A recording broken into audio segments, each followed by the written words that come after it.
언제 어디서나 감사 찬양합시다. 일평생 다하도록 하나님을 찬양합시다.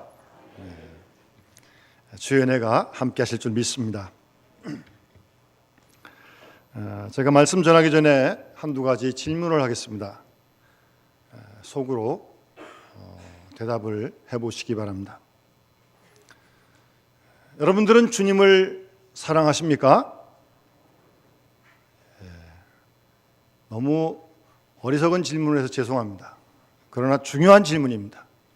그런데 매번 해야 할 질문이 사실은 얼만큼 사랑하세요?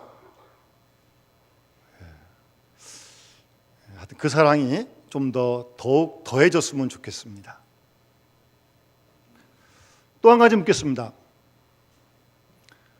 여러분들은 자신에 대해서 얼만큼 자신을 알고 있습니까? 자기에 대해서요. 어떤 사람은 자신을 잘 모르는 사람들도 있더라고요. 그런 알고 있는 여러분 자신에 대해서 어떻게 생각하십니까? 꽤 쓸만한 사람입니까? 어떻게 생각하십니까? 스스로에게 한번 질문을 해보시면서 우리 오늘 같이 말씀을 나눴으면 좋겠습니다. 혹시 우리 젊은 분들은 좀 한번 들어보셨고 혹시 이런 검사를 받아본 적이 있는지 모르겠습니다. 그 성격 유형 검사를 하는 이론 중에 심리학 이론인데 애니아그램이라고 하는 이론이 있습니다.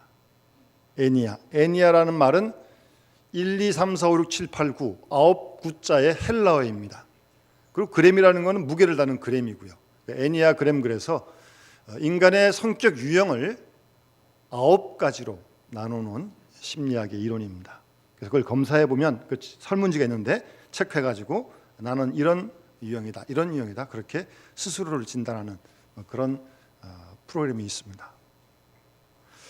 이런 애니아그램이라고 하는 프로그램을 통해서 자신이 어떤 사람인지도 발견하고 알아가고, 동시에 이런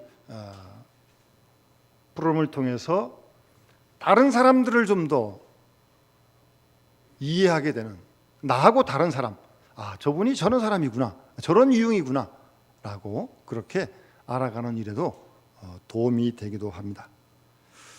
그래서 어떤 기관에서는 어떤 직원을 채용할 때 아예 이 전문가를 데려다 놓고 검사를 다 해가지고 이 사람은 이쪽 자리에 배치하는 게 좋겠다, 또 이 사람은 성격이 이러니까 여기가 좋겠다, 아예 그냥 그렇게 직접 직원을 배치할 때도 이런 이론을 검사해서 쓰기도 합니다. 제가 간단하게 한 9가지 유형을 한번 소개해 볼 테니까 한번 들어보시고 나는 어떤 유형인가도 한번 보시고 또 나하고 다른 사람이 어떤 유형인가를 한번 살펴보시면 좋겠습니다. 첫 번째 유형은 개혁자형입니다. 개혁자형. 이 성격의 유형의 사람들은 완벽을 추구합니다. 완벽을 추구합니다. 완벽주의자들 있지 않습니까? 그래서 성실하고 정직합니다. 그런데 자신은 정직하고 성실하지만 이 유형의 성격의 사람들은 때로 보면 좀 편협한 성격이 있습니다. 그게 단점입니다. 자기는 정직한데 그래서 다른 사람의 관계가 원만하지 못하는 그런 경향이 다분히 있습니다. 두 번째 유형은 협조자형입니다. 다른 사람들을 잘 도와주려고 하는 그런 성격의 유형의 사람입니다. 다른 사람의 그 감정 이입이 잘 되고 또 상대방의 그 아픔을 잘 느끼고, 거기까지는 좋은데 너무 감정적이다 보니까 의지가 좀 약합니다. 때로는 지성적이 못할 때도 있고요. 세 번째 유형은 이 동기부여자형이라고 얘기를 하는데, 자신감도 있고요, 야심도 있습니다. 그 어떤 자기가 하는 일에 최고가 되려고 하는 그런 마음이 강합니다. 거기까지도 괜찮은데 그런 유형의 사람들은 좀 고집이 셉니다. 그래서 옆에 사람이 좀 힘들죠. 그런 고집 센 사람이 있으면. 네 번째 유형의 사람은 이 예술가형인데요. 좀 그 직관적인 데가 있고 좀 개성이 강합니다. 또 그런 사람들이 좀 예술을 하지 않습니까? 혹시 보셨는지 모르겠습니다만 어떤 젊은 한 30대 됐을 겁니다. 30대 초반 됐을 텐데 이 전희 예술가입니다. 전희 예술가. 유명한 그 교수 딸인데 전 나체로 돼지들이 있는 우리에 들어가서 누워가지고 사진을 찍습니다. 저는 도무지 이해가 안 되는데 하여튼 예술을 한다고 그러는 겁니다. 그 사람은. 예, 완전히 벌거벗고 그냥 돼지 우리 들어가서 사진 딱 찍어가서 참 어렵습니다.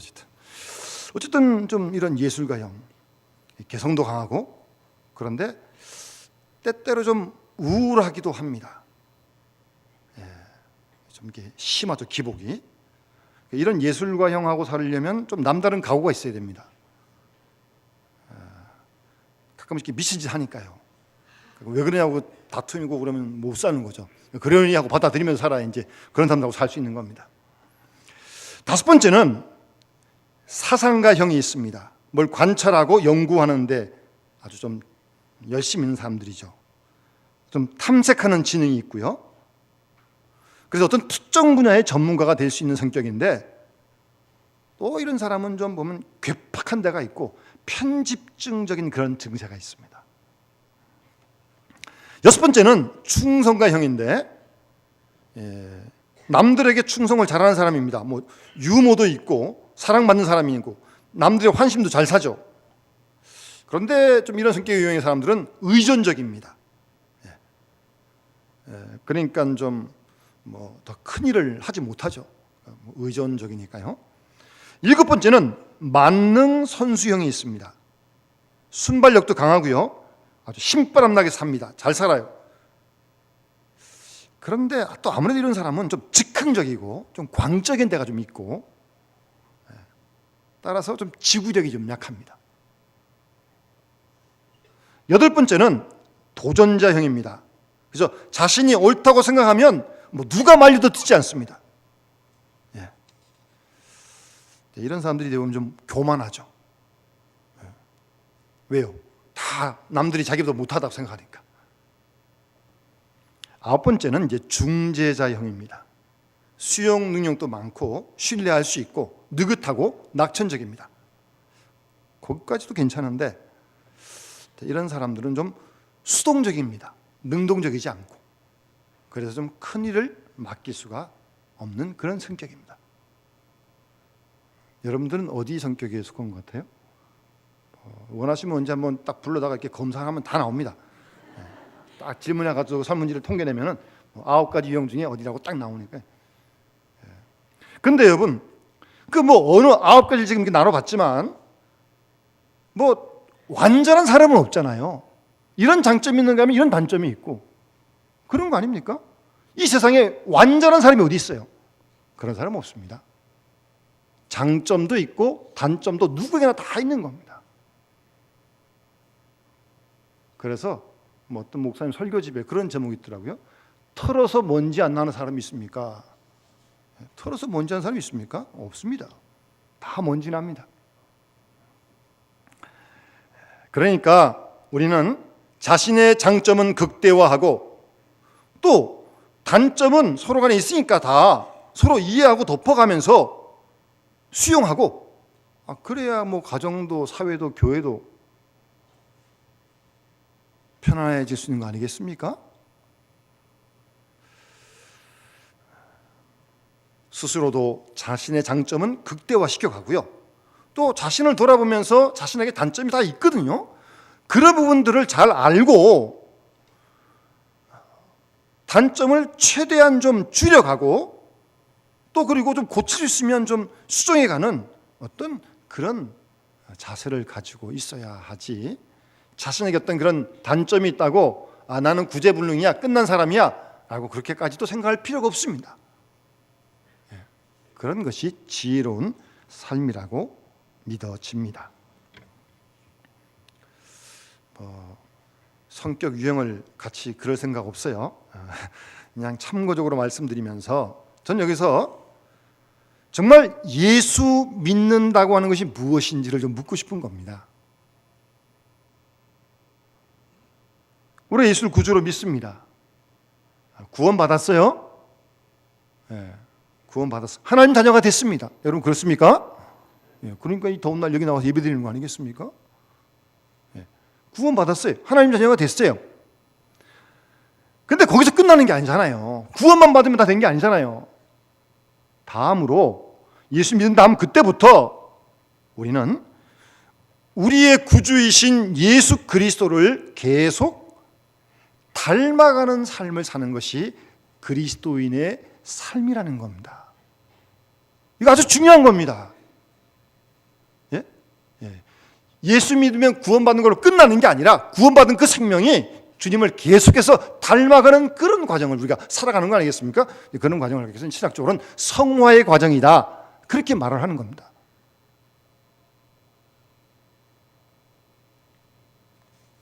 하나님께 점점 가까이 가면 가까이 갈수록 자꾸 우리가 주님을 닮아간다니까요. 히브리서 12장 말씀도 보면 믿음의 주요 온전케 하시는 이인 예수를 바라보자 그랬는데, 예수님을 몇십 년 바라보는데 그 예수님을 안 닮아가요? 같이 사는 식구도 뭐 일정 기간 만나니까 보니까 식구들도 닮아가는데 예수님을 바라보는데 예수님을 안 닮아가요? 그럼 뭔가 이상한 신앙이죠. 성격이 예수님하고 아무런 관계가 없어요? 무슨 예수 믿는 게 그런 예수 믿는 게 있어요? 조심해야 됩니다. 저는 제가 신학교를 졸업하고 전도사로 갔던 교회 목사님 좀 돌아가셨습니다만, 제가 일전에 한번 말씀드렸습니다만, 저는 그 목사님을 만난 것이 저한테는 큰 은혜고 축복이라고 저는 생각을 합니다. 이 은퇴하신 목사님이 월남 목사님이셨는데 한 달에 한 번 설교하시거든요. 제가 일전에 말씀드렸지만 저녁에 일찍 주무시고 새벽에 일어나셔가지고 한 달 동안 설교를 준비해서 설교하시니까 설교가 얼마나 은혜스럽겠습니까? 근데 하여튼 그 목사님이 본문은 언제나 신약 성경이고 제목은 언제나 그리스도입니다. 모하는 그리스도, 모하는 그리스도, 기도하는 그리스도, 생명의 떡이신 그리스도, 계속 그리스도만 설교하셨어요.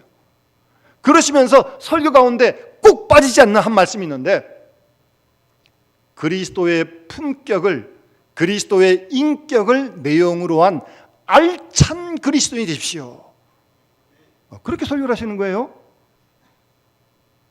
박 목사님이 아멘 하셨네요. 저는 신학교 갓 졸업하고 이제 그 교회를 갔는데 생전 처음 신학교에서 들어보지 못한 말이에요. 그리스도의 품격을, 그리스도의 인격을 내용으로 한 알찬 그리스도인이 되시오. 그 말씀을 한 번도 빠뜨리지 않았어요. 그래서 그 말씀이 무슨 말씀인가 곰곰이 혼자 생각하고 그러면서 이제 그 말씀의 뜻을 조금씩 깨달아가는 겁니다. 예수를 구주로 믿고 하나님 자녀가 됐습니다. 이제 그때부터 우리는 예수님을 매일매일 닮아가는 겁니다. 닮아가는 거예요. 그러니까 신앙생활을 오래하면 오래할수록 더 그 닮아진 모습 속이 우리 속에서 나타나고 우리의 성격이 그 예수님의 성격으로 변화되어지는 그런 역사가 있어야 되지 않겠습니까?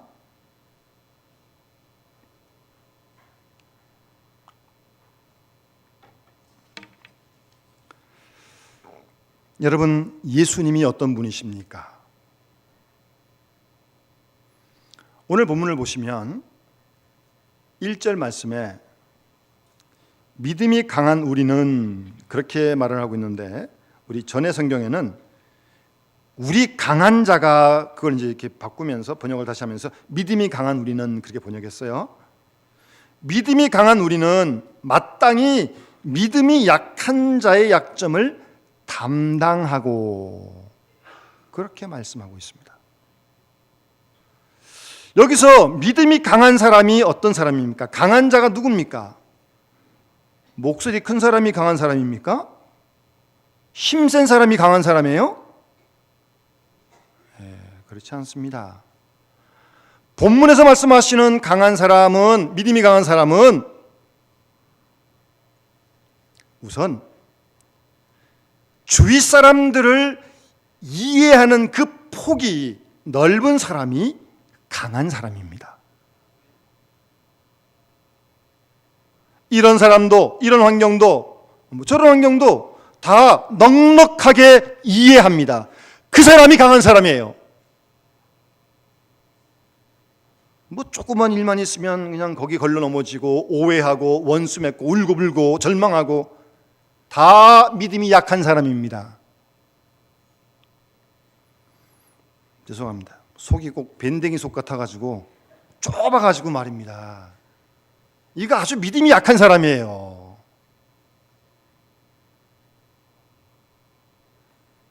약해서 민감합니다. 만사에 알레르기 반응을 일으킵니다. 약한 사람이에요. 우리 주위에 그런 사람들이 있습니다. 거기에 비해서 믿음이 강한 사람은 언제나 넉넉합니다. 놀랄 것도 없고 호들갑 뜰 거 없고, 뭐 좋은 사람도 사랑하고 안 좋은 사람도 같이 지낼 수 있고, 그래야 그게 믿음이 강한 사람이지. 내 좋은 사람만 안 좋은 사람? 그거는 아니죠. 어디 예수님이 언제 그렇게 했습니까? 믿음이 강한 사람은 언제나 상대방을 깊이 이해하고 주어진 현실도 바로 이해하고 환경에 주는 방향도 올바르게 이해하는 그 이해력이 넘치는 사람이 강한 사람입니다. 우리 부모님들이 자녀들을 이해하지 않습니까? 때로 엉뚱한 짓을 하지만 얘가 지금 뭘 좀 몰라서 그러는구나, 이해하니까 그 용서하고 또 얘기해 주는 거 아닙니까? 그런데요, 이 주민등록 나이가 자꾸 더해가는데 잘못하면요 자꾸 이렇게 속이 좁아지더라고요. 자꾸 좁아져요, 속이. 어떤 집은 부부간에 TV 리모컨 가지고 싸운대요.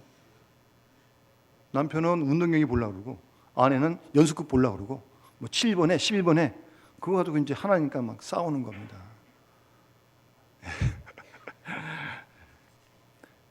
연세가 드실수록 더 이해하는 폭이 넓어지고 사람이 좀 여유가 있어야 되는 거 아니겠습니까?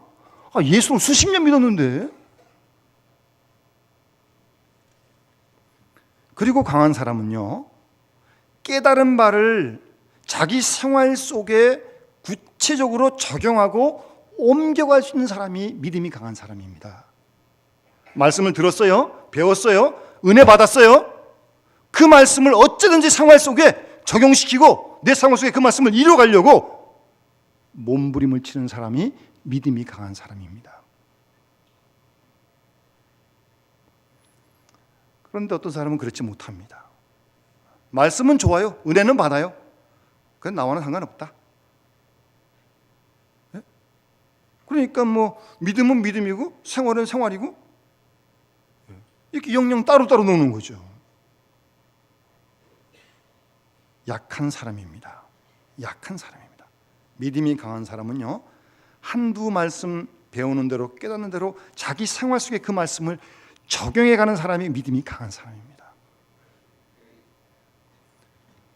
또 하나 더 믿음이 강한 사람은 그렇게 말씀을 따라 생활 속에 적용하고 생활 속에 구체적으로 옮겨가는데 그걸 한 번만 하는 게 아니에요. 꾸준하게 하는 거예요. 지구력이 좀 있어야 돼요. 그게 믿음이 강한 사람입니다. 뭔가 하나님하고 약속을 했으면 쭉 가는 거지. 뭐 가다가 뭐 이렇다고 저렇다고 뭐 이래 이게 예? 꾸준하게 가야죠. 지구력 있게 가야죠.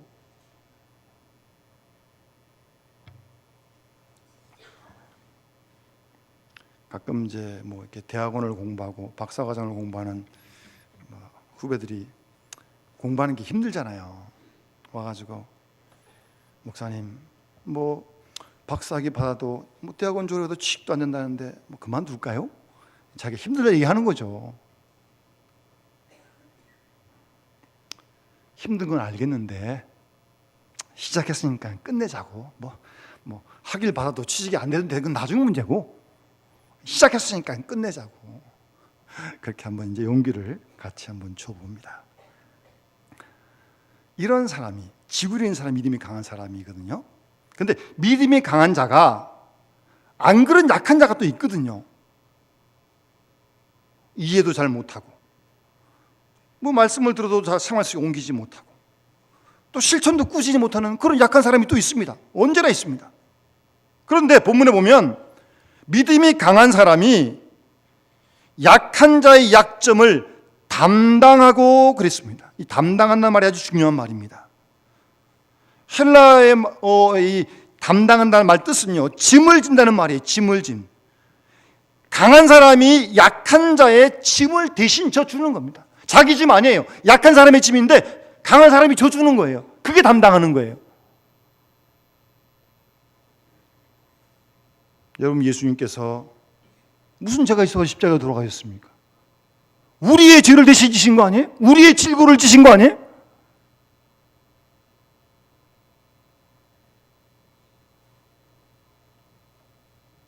내가 맞을 것을 주님이 대신 맞으신 겁니다. 내가 들을 비방을 주님이 들으신 거예요. 그렇게 약한 자의 짐을 대신 져주는 그 마음이 그리스도의 마음이란 말씀입니다. 그리스도의 성품이란 말씀입니다. 그리스도의 마음은 약한 자의 짐을 대신 져주는 담당하는 마음이 그리스도의 마음입니다. 저는 언젠가 한번 이런 얘기를 듣고 정말 놀랐고 감동을 받았습니다. 어떤 부부 집사님이 있는데 이 부인 집사님이 의사입니다. 그 의사다 보니까 아무래도 뭐 병원이 바쁘고, 그러다 보니까 좀 남편을 좀 소홀하게 됐었어요. 그러는 동안에 남편이 이제 엉뚱한 짓을 좀 하고, 뭐 그러다가 이제 한 몇 년이 지난 다음에 남편이 돌아왔습니다. 그때 그 의사인 부인 집사님 하신 말씀이,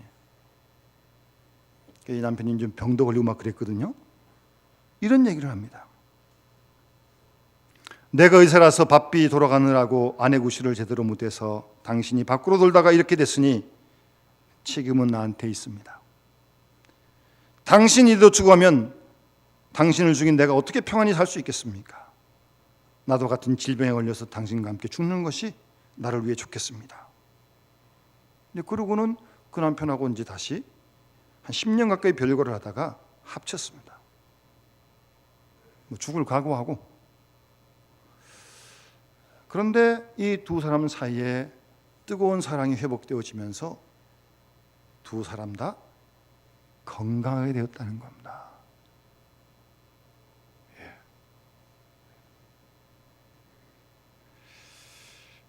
누구의 책임인가? 모든 문제가 여기에 걸려 있는 것입니다. 나는 내 할 일 다 했다. 내가 밥을 안 줬냐? 옷을 안 줬냐? 학비를 안 줬냐? 난 책임 다 했다. 너 근데 왜 그 모양이냐?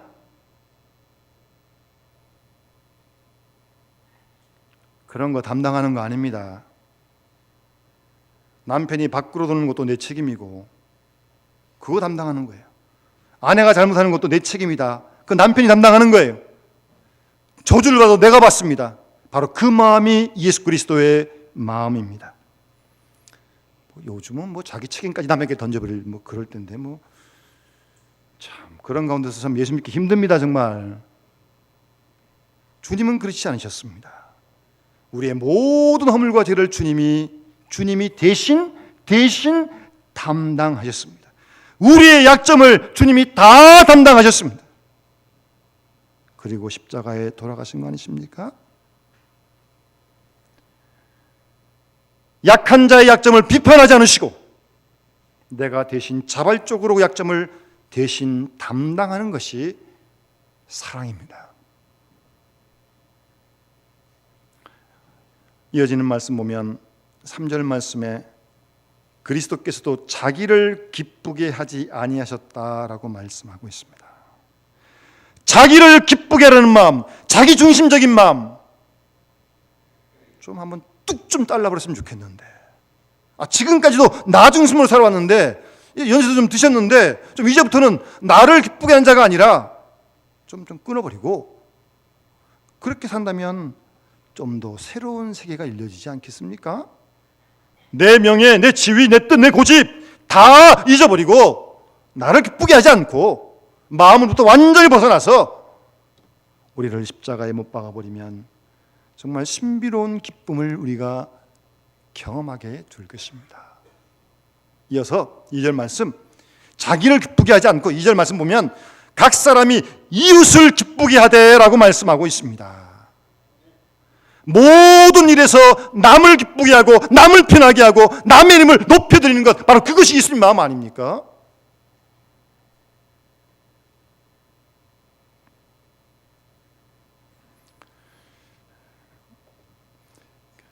수학학자로 뛰어난 사람 가운데 일본의 기구치 교수라는 사람이 있습니다. 지금 영국 옥스퍼드에서 공부를 했는데 이 사람이 영국에서 공부할 때 언제나 1등을 했다고 합니다. 그 영국 사람들이 일본 사람이 와가지고 1등하니까 배도 아프고 하여튼 좀 불편했어요. 근데 어느 학기에 이 기구치라는 사람이 독감에 걸려서 몇 주간 교회를 못 나왔습니다. 됐다. 이제는 우리 영국 애가 1등을 하겠지. 브라운이라고 하는 애가 늘 2등을 했다고 합니다. 근데 시험을 딱 봤는데 여전히 기구치가 1등이에요. 이상하다 싶어서 이제 물어봤더니 이 2등만 하던 브라운이라는 학생이 이 기구치가 아파서 못 나온 그때 강의를 다 해가지고 가서 전달 수업을 해준 거예요. 그러니 그 기구치라는 학생이 또 1등 할 수밖에. 왜 그랬냐고. 친구들이 그러니까 나는 저 친구가 감기 때문에 1등을 내려놓는 것 나 그거 원하지 않는다. 예? 1등 하려면 뭐 정정당당하게 1등을 해야지 뭐 감기에서 못 와서가지고 그럼 안 된다는 거예요. 그래서 가서 가르쳐주고 그랬다는 겁니다. 상대방을 밀어주고 이해해주고 참아주고 또 기다려주고 그를 기쁘게 하고. 여러분 사람에게 EQ, 감정지수가 있지 않습니까? 이 감정지수, 이 감정이 건강해야 되는데요. 자신의 감정이 옳은지 아닌지를 우선 판별해야 됩니다. 다 감정이 옳은 건 아닐까요? 하여튼 자신의 감정을 잘 살펴본 다음에 어떻게 그 감정을 건강하게 표현하고 그리고 그 자신의 감정을 잘 다스릴 줄 알고 바르게 표현할 줄 알고 더 나아가서 이웃에 대해서 다른 사람들의 감정을 좀 잘 수용해 줄 수 있는, 나만 감정이 있는 게 아니잖아요. 상대도 있을 거 아니에요. 그 상대방의 감정을 잘 수용해 줄 수 있는, 거기까지 간 사람이, 그래서 이웃과의 모든 관계를 원만하게 해결하는 사람이 감정지수가 높은 사람이고 건강한 감성의 사람입니다. 여러분, 예수 그리스도를 본받는다고 하는 것, 닮아간다고 하는 것, 큰일, 엄청난 일로 생각할 필요 없습니다. 그런 거 아닙니다. 누구면 그렇게 하겠습니까? 우리가 예수님 사람이 되었다면, 그리스도인이 되었다면 그때부터 그리스도의 성품을 하나하나 우리가 본받아가고 닮아가는 거예요. 다시 묻습니다. 주님 사랑하십니까? 정말 그리스도를 뜨겁게 사랑한다면 주님을 닮게 되어 있습니다. 아내건 남편이건 사람도 열심히 사랑하면 그 사람을 알게 모르게 닮아가는데 하물며 주님을 뜨겁게 사랑하는데 안 닮아가겠습니까? 그렇게 주님을 사랑하며 주님을 조금씩 닮아가는 사람이, 그리스도로 옷 입는 사람이, 우리 속에서 그리스도의 향기가 나오고 우리의 삶이 그리스도의 편지가 되는 그런 삶이 그리스도의 삶이라고 오늘 본문은 우리에게 그렇게 말씀하고 있는 것입니다. 우리 모두 주님을 또 바라보고 또 사랑하면서 자신이 어떤 모습인지를 잘 알고 여기서 멈추지 마시고 우리의 장점을 더 극대화하면서 주님을 더 닮아가면서 또 단점은 고쳐가고 수정해가면서 상대방을 더 넓게 이해하고 수용하고 받아주는 아름다운 믿음의 사람들이 될 수 있기를 주의 이름으로 축원합니다. 우리 찬송가 455장 우리 함께 찬양 부르면서 봉헌하도록 하겠습니다.